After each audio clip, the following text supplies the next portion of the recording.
नागपूर महानगरपालिका निवडणूक मतदान कसं करायचं? नागपूरकरांनो लक्ष द्या.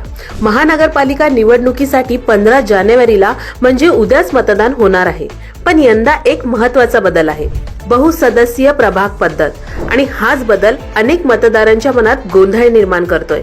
ते म्हणजे एका प्रभागात 4 उमेदवार, तर 4ही मते द्यावी लागतात का? फक्त 2 किंवा 3च आवडत असतील तर मग काय करायचे?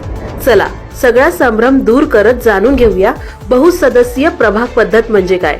नागपूरसह राज्यातील बहुतांश महानगरपालिकांमध्ये एका प्रभागातून 4 नगरसेवक निवडले जातात. म्हणजेच प्रत्येक मतदाराकडे 4 मते देण्याचा अधिकार आहे. ही 4ही मते देणं बंधनकारक आहे का? तर होय.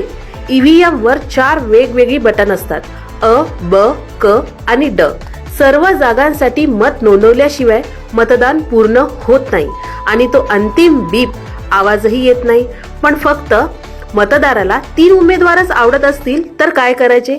तर घाबरू नका, तुमच्याकडे आहे एक ताकदवान पर्याय, तो म्हणजे नोटा. 3 मते आवडत्या उमेदवारांना द्या आणि 4थं मत नोटाला. यामुळे तुमचं मतदान पूर्ण होतं आणि नको असलेल्या उमेदवाराला मत देण्याची वेळही येत नाही.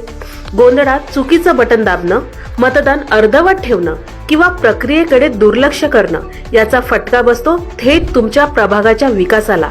आणि जर नोटाला सर्वाधिक मते मिळाली तर त्या जागेसाठी पुनर्निवडणूक होऊ शकते. निवडणूक आयोग कडक निर्णय घेऊ शकतो आणि उमेदवारांनाही धडा शिकवू शकतो. म्हणून लक्षात ठेवा, बहुसदस्यीय प्रभाग पद्धतीत सर्व जागांसाठी मतदान करणं अत्यंत आवश्यक आहे.